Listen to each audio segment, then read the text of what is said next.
La démarche du paysage de votre commune est intéressante par les nombreuses catégories qui sont proposées, donc entre jardin secret, jardin d'accueil, les fermes et la démarche collective et les communes.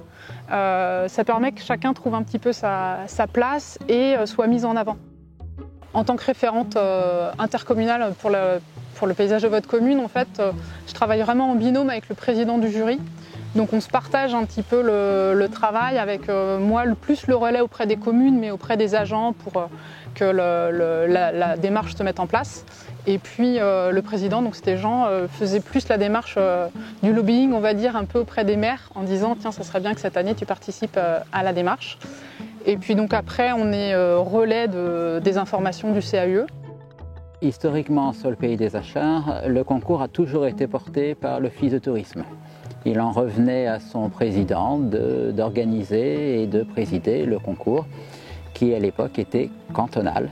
Depuis la prise de compétence de l'Office de tourisme vers la communauté de communes, nous travaillons en collaboration donc avec Lucie Hérault qui nous a apporté sa technicité en la matière, ce qui est très important.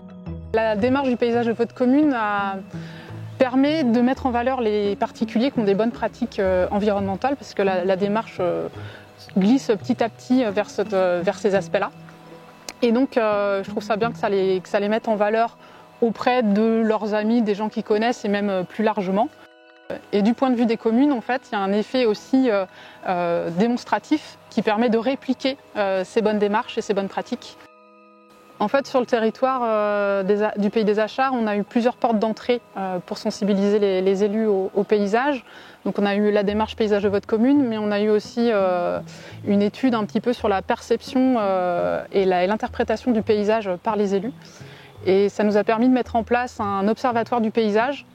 Et par là, les élus se sont rendus compte de l'importance de l'arbre, des haies et de choses qu'ils n'avaient pas forcément palpées en fait, en termes d'identité paysagère.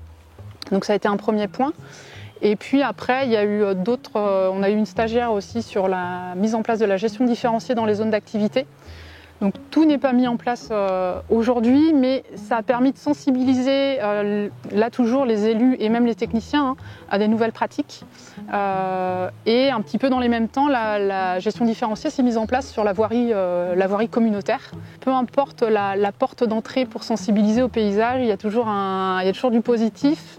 Ça prend plus ou moins de temps selon la sensibilité des agents ou des élus, mais on voit qu'on tend quand même vers une amélioration, vers une prise en compte de tous ces éléments qui sont importants. Et un point important, c'est que les bonnes pratiques qui sont faites dans nos communes sont aussi une vitrine et un point d'entrée pour que le particulier le fasse chez lui.